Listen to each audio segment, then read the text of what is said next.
Command Center is where we tell you the ongoing successes on the war against terror. It will give you a panorama.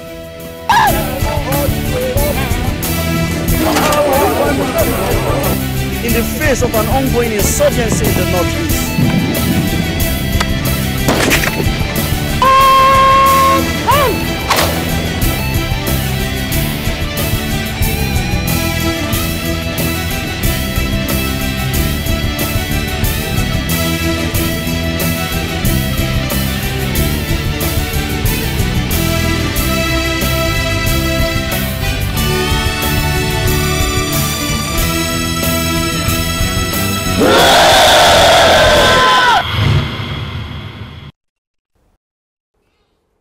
Good day.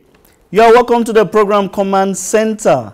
Live from the Silverbird Television Abuja studios, we'll give you an up-to-date information on the war against terror, crime, and criminality. My name is Amadin Uyi, and I am your host on this program. The last 3 days have seen the southeast of the country become the epicenter of rising tensions. 2 days ago, a clash between youths sympathetic to the cause of the indigenous people of Biafra, IPOB, and a joint team of security agencies on a show of force around Abia State brought nationwide condemnation, however, from both sides of the divide. In order to restore law and order, the Commercial Nerve Center of the state, Governor Okeze Ikpeazu of Abia State, declared a 3-day dusk-to-dawn curfew to forestall any violence. Today on the show, we have a security expert, Valkamiya Haruna, the program manager of the Rule of Law Initiative, also known as Partners West Africa, Nigeria. She will help us appraise the escalating situation in the southeast with a view to recommending a peaceful solution. You can join the conversation by liking our Facebook page, STV Command Center, and follow us on Twitter via our Twitter handle at Command Center 16. Stay tuned.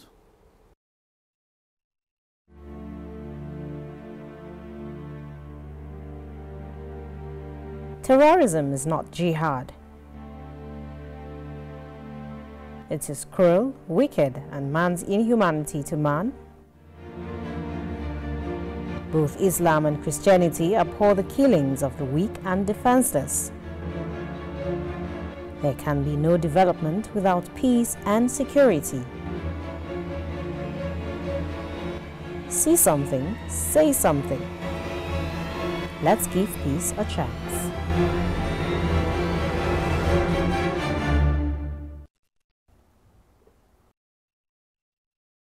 Welcome back. For those who are just joining us, like we said earlier, we have Valkamiya Haruna from the Rule of Law Initiative. Welcome, ma. Thank you very much. It's nice to be here again. Thank you very, very much for finding out time. Thank you. Before I go over to you, I want us to take a look at this video of released by the indigenous people of Biafra, IPOB, following the clash that occurred in Abia State around the vicinity of the residence of the leader of their group. Let's watch the video.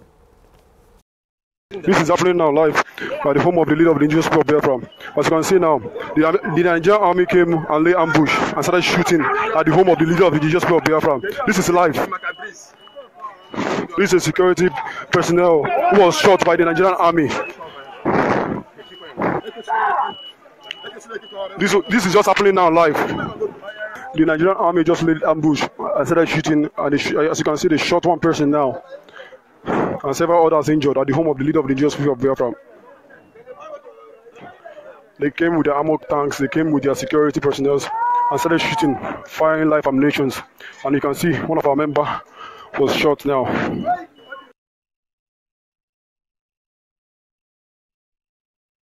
In a swift reaction, hoping to counter the claims of IPOB, also released their own version of events, also released the video. Let's also watch it before we go further.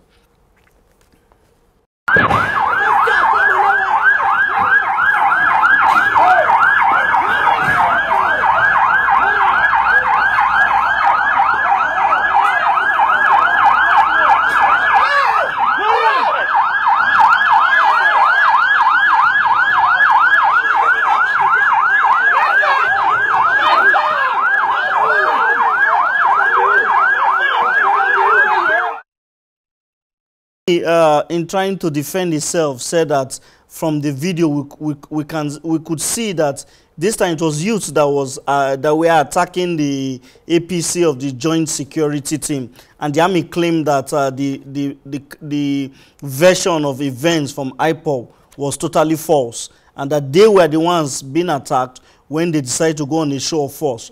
But quite all right, it's been established that all hell has been let loose there. But the state governor, in a bid to douse the situation, also declared the dusk to dawn curfew. And let's just have a short speech of what the state governor tried to tell the public. While the government of Abia State recognizes the right of Nigerian Army and other civil agencies to perform their statutory duty of protection of lives and property of Nigerian citizens, such duties must be carried out within acclaimed Nigerian and international standards of engagement with the civil populace, with respect to human rights and citizens and the sanctity of human lives. Meanwhile, Aba residents are advised to observe a curfew between 6 p.m. and 6 a.m. from today, the 12th through 14th of September 2017, each day.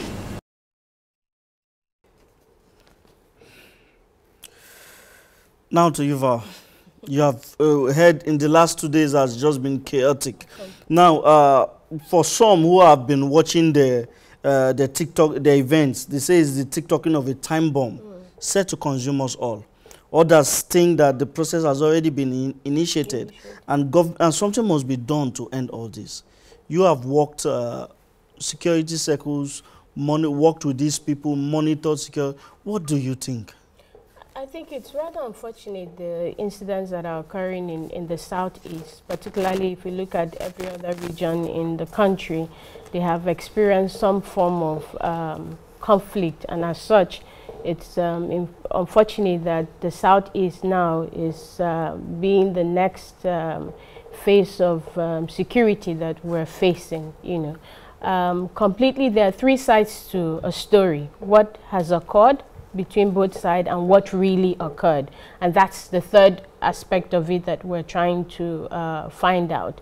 The army on its own part has said this is an operation that they've been doing in the last 1 year, and so this is just another second aspect of it to go on. But we do know that we already have an established crisis on ground. As such, the army coming in right now, it's seen as if it's an invasion upon the territory of the southeast, and so definitely it's not going to be a good welcome as opposed to the last event, and so it should have been anticipated that this was going to definitely have a backlash on their own part. Now we know that in the northeast we had something similar at the inception of the state of emergency.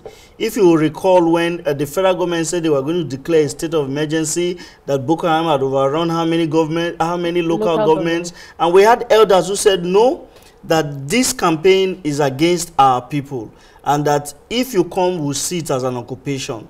Do you think there's any similarity between the two events? There are two issues and two regions completely. I think the event you were talking about was that the president had gone there to warn that if they do not, if the traditional rulers and the kingsmen do not produce members of the Boko Haram, and then they have no option but that there will be a military occupation. However, this is different in the sense that it was just being announced that there's going to be a routine check, you know, as to the issues of kidnapping that are occurring in the area, and also to have a safe Yuletide period. So there are two different events happening at different times, and I think it's the fact that we're seeing a sort of militarization of the country, and so people are a bit apprehensive, and you're asking that what is the role of the civil police, you know, of Nigerian police force in the democratic governance of the country. And you have a sense of that the military presently, it's not an institution that Nigerians are seeing as ours, but seeing it as being antagonistic to them. But that's not what it's supposed to be, because the military completely is to protect the nation as it is, and where they feel that the country is being threatened, they have every right to execute that responsibility as it is that they have been designed to do so in the Constitution. Now, for me, what amazed me in the video was when I watched the military video, the video released by military authorities, yes, and I saw the youths attacking the security operatives. I have never seen this in my whole life, and for me, it speaks volumes of whatever anybody wants to anticipate. But for you, what do you think the security agencies would have been able to do anything to contain that situation? I think it's unfortunate that they're going on a peaceful show of force, and then this youth started hurling, stones at them. Completely, the next reaction would be that the tools that they have, they said, according to the militaries, that they fired a warning shot to dissuade them, and then this rankling happened. But for every decision, there's a consequence. And so what was the arrangement that was being done? Like I said earlier on, there's already tension on ground. And so this was anticipated, that definitely you would have people who would be against this show of force. As such, probably it would have been to better coordinate with the police also to ensure that where this is happening, that there's a response that does not always retaliate to using live ammunition in order to dissuade crowds. Now, in the past, just like you said, you mentioned that there's always a problem when the army, they are deployed to quell these kind of situations. And you asked a fundamental question, that what is the role of the police? Now, considering the fact that there will always be overzealous military personnel, yeah, who want to go outside the rules of engagement or the line of order given to them, some have said that the military should just ignore IPOB. Others have said no, that the army needs to put its feet on the ground. What is your own position? I think it's the fact that we have the Nigerian police is trained as a civil police, and the military is trained as an aggressive attacker. There are two different types of training. Right now, we're having an issue whereby the military is opening up, and we're having civil-military relationship in trying to establish that we're going to be seeing the military more or less more often. As such, how do we mend this relationship of ensuring that civilians don't see the military as antagonistic to them, and also the fact that we also need to aid the military in carrying out its responsibilities. So it's a complicated issue. It's a new relationship that definitely is still being tested. We're not there yet, but at least there are established forms of mechanisms that is seeing that relationship grow. What completely happened is the fact that should they have ignored, definitely, that's why I went back to say it's to have discussed with a sister agency, which is the police force in that area, to say this is what we want to do. Should, in case this goes otherwise, we know the steps to take, before it. So in the planning, something must have gone wrong, and that is why they're where they are. I wouldn't know if there was an information that was being passed to the Nigerian police force to say this was what... They were part of that team. They were part of the team. So it's the fact that coordination properly was not being harnessed to see how to approach. You would also, it could fall under self-defense, in the sense that we really don't know if stones will now turn to bullets. Yeah, unfortunately, we didn't get that picture. Yes. But the military released images of two people that were a woman who is a passerby, and also a soldier. He was badly cut with on his head. Yes. So it's quite unfortunate, like I have reiterated. It's the fact that this is just an anticipated thing that should have been foreseen by both agencies, and ignoring, yes, would have been the best part. That's where the police comes in place to restore civil order, and then they can continue where they have. And then the proportionality of force cannot be compared. stones and bullets, absolutely they're nowhere comparable, but also is where the police should have come in to forestall civil order.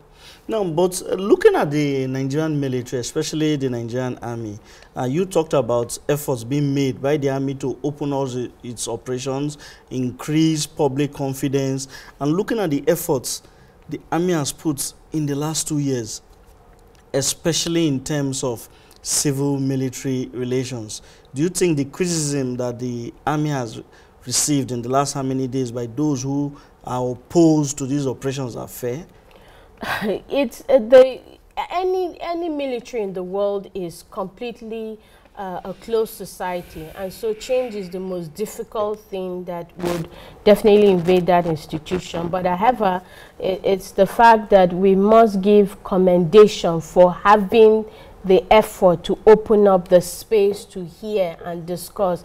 And you will see also that the military has engaged in different civil military relations, like in the Northeast, aid assistance, building roads, and all of that. All are part of the communication, of opening up the channels to see civilians welcoming them, to say even after serving the country for 35 years or less, you return back to the society. You become a civilian. As such, it's important that these norms have been created on time to have this acceptability of them. So it's still a work in progress, and we're hoping that, you know, more interactions will be built, you know, community dialogues, you know, get to know the military more or less, to see them as humans also. It's a work in progress, and I hope that the institutions will work better in ensuring that they improve the image of the institution. Now, we have seen that the event which happened in Abia has spilled over to the neighboring state, Rivers. Yes. In Obibo, those reports which we hear of people is not yet confirmed. Yes. We cannot give those figures. But now we are seeing where is now degenerating to an ethnic clash and even involving security agencies. Now, I know that you have worked extensively in this area. What should be done now? The leaders of the different groups have to stand as one, you know, and speak out right now in order to ensure that we don't have reprisal attacks in different parts of the country. And we're in an age of digitalization, you know, fake things are being passed on online. As such, there's a quick response. We must be seen to be proactive in ensuring that the different security agencies that are in the various states would definitely have scoped the hotspots and ensure that at least there's a presence being spread to ensure that, you know, you denounce this tension that is rising completely. So it's the fact that we have to work with community leaders, particularly the traditional leaders that are in the different institutions right now, and the state governors have to be meeting with security agencies to ensure that there's no backlash in the different states. So it will mean that governors are speaking across board, the different chairmen speaking with one voice, standing in ensuring that we speak unity to the country right now.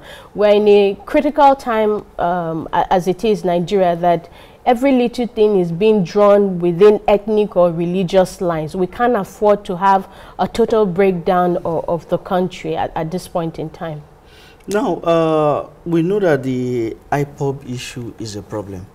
It's one problem we cannot afford to play the ostrich. It's one problem we cannot just say we'll sit down and let it pass. There have been threats. The federal government earlier, a few weeks ago, said any threats against any group of people or ethnic group will be regarded as hate speech.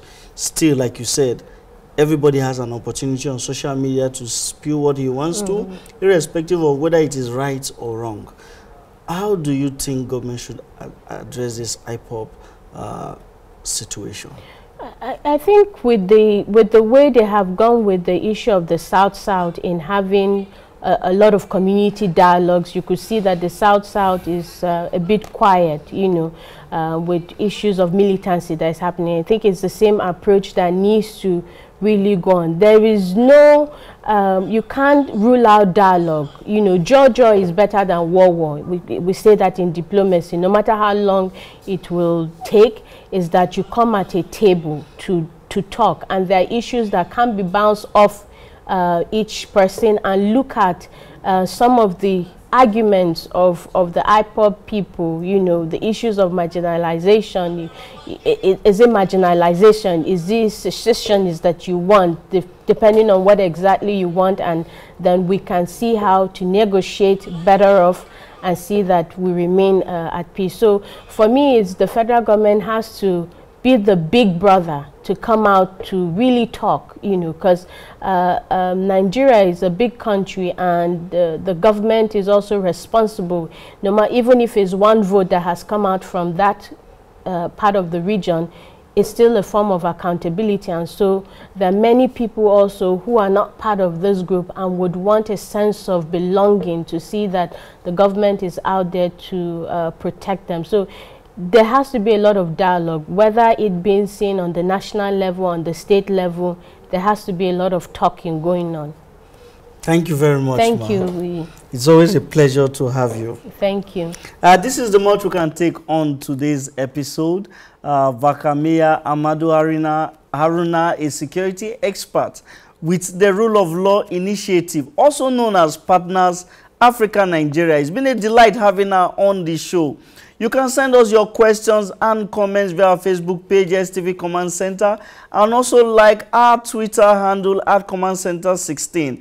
Remember what she says, joy is better than war. No matter the misunderstanding, everybody will finally end on the negotiation table. We'll be glad to keep the conversation going.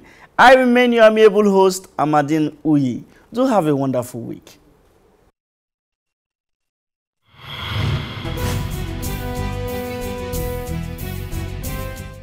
Center is where we tell you the ongoing successes on the war against terror. It will give you a panorama.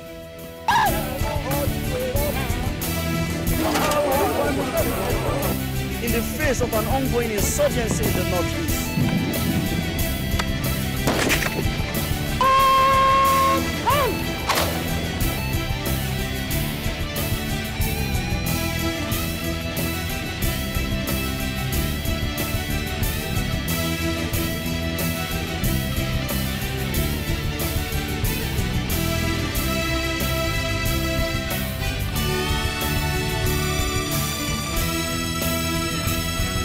Yeah.